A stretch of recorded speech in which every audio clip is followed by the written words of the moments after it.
This attack started outside a convenience store in Bakersfield, California. The woman runs from her attacker, Aiden Cruz, who's on a bike. He throws something at her. Oddly, the two then hug for several seconds. Then she kneels on the ground, but then she gets up and runs away. This wild story doesn't end there. The real drama happens when she retreats inside a convenience store seeking help. Okay, so here she is, acting casual, but clearly scared as she tries to hide in the back of the store. But he finds her and attacks her again. Now that's when a group of men, mostly workers, emerge and courageously confront this suspect. They don't know if he has a gun, but they act to subdue him anyway. 4 courageous men battle this suspect, ultimately wrestling him to the ground and holding him there for cops. Meanwhile, the cashier, she has pressed the panic button. Cops arrive in just over 1 minute, and that's when they cuff the guy.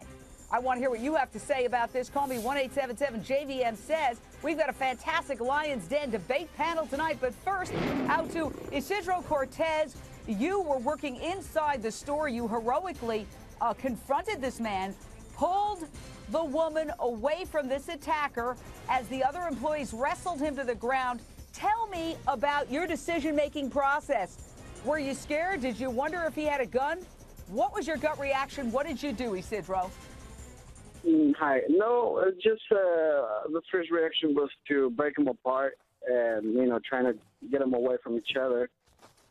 He got a little more violent, and then that's when my coworkers gave me a hand, and they pushed him away from one.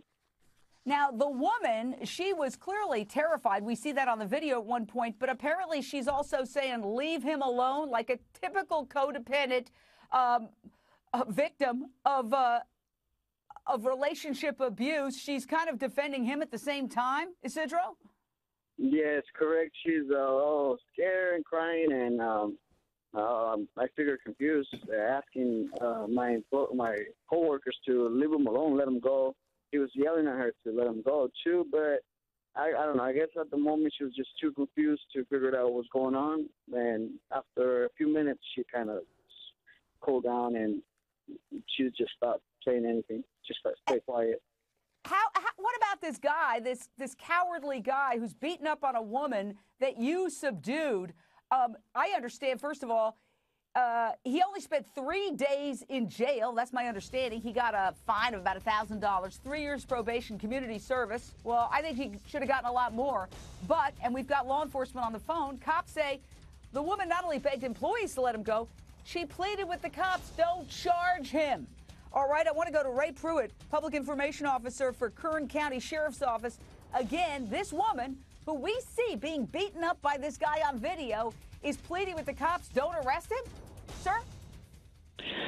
Yeah, that's not uncommon in these types of cases. Unfortunately, in domestic cases, a lot of times what we see is either the case is a he said, she said type case, or oftentimes the victim will refuse to cooperate or refuse to testify.